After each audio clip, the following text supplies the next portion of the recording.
இன்றைக்கு எங்கள் தலைவருடைய படம், அவர் கடைசியாக நடித்த 69வது படம் ஜனநாயகன் வரவில்லை. என்னுடைய தம்பிமார்களும் தாய்மார்களும் நீங்கள் வருத்தத்தில் இருக்கிறீர்கள் என்பதை எனக்கு தெரியும். ஆனால் வருத்தப்பட வேண்டாம். தள்ளித்தான் வைக்க முடியுமே தவிர ஜனநாயகனை தவிர்க்க முடியாது என்பதை நாங்கள் நிரூபித்து காட்டுகிறோம்.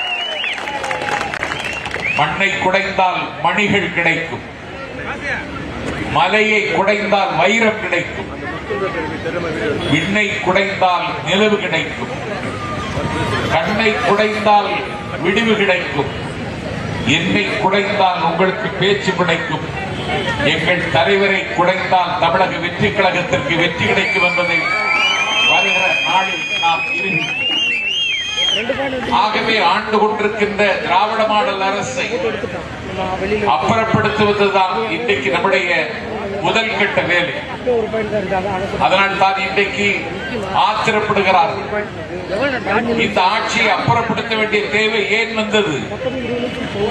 தீர்ந்து போகாத திராவிட முன்னேற்ற கழகத்தினுடைய தலைமை பொறுப்பை ஏற்றிருக்கின்ற தமிழ்நாட்டினுடைய முதலமைச்சர் நான் பெருமதிக்கிற ஸ்டாலினை கேட்கிறேன். இன்றைக்கு 6600 ஆசிரியர் பெருமக்கள், இடைநிலை ஆசிரியர்கள் கைது செய்யப்பட்டிருக்கிறார்கள். எழுத்தறிவித்தவன் இறைவனாகும் என்றார்கள். இன்றைக்கு ஞாயிற்றுக்கிழமை வருகிற 15ஆம் தேதி பொங்கல் வைக்காமல், புது துணி எடுக்காமல், பிள்ளைகளோடு கூடியிருந்து குளிர்ந்து சாப்பிடாமல் ஆசிரியர் பெருமக்கள் நடு வீதியில் இன்று போராடுகிறார்கள்.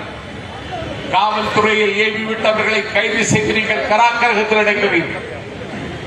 இந்த நாட்டிலே தூய்மை பணியாளர்கள் சந்தி தெருப்பிற்கும் சாத்திரம் கற்போம் என்றார் பாரதி.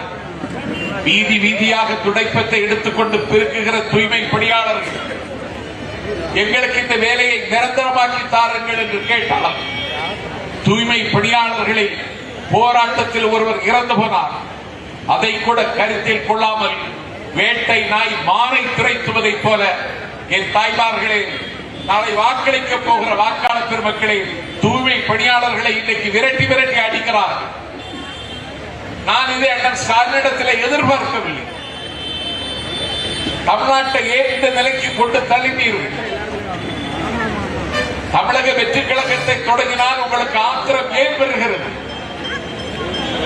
ஒருவன் இந்த நாட்டில் கட்சி தொடங்கவும் அதை வெற்றிகரமாக முன்னெடுத்து செல்வதற்கும் அரசியல் சட்டம் அவருக்கு அனுமதி வழங்கி இருக்கிறது. நாங்கள் கட்சி தொடங்கினால் நேற்று பிறந்த தலைவர், நேற்று தொடங்கிய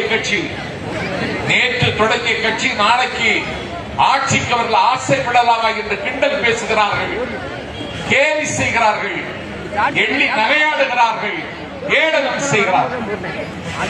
நேற்று பிறந்த கட்சி ஆட்சிக்கு வந்தால் என்ன செய்வாய்? தூக்கில் தொங்குவாயா?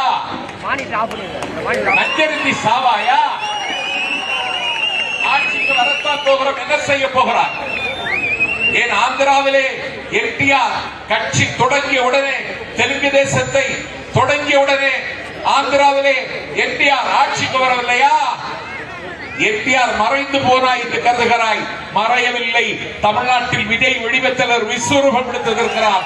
ஆட்சிக்கு வருவோம், அதை எந்த சக்தியும் தடுக்க முடியாது. பிளே ஸ்டோர் மற்றும் ஆப் ஸ்டோரில் இருந்து பாலிமர் செயலியை QR கோடு மூலம் பதிவிறக்கம் செய்யுங்கள். செய்திகளை உடனுக்குடன் பெறுங்கள்.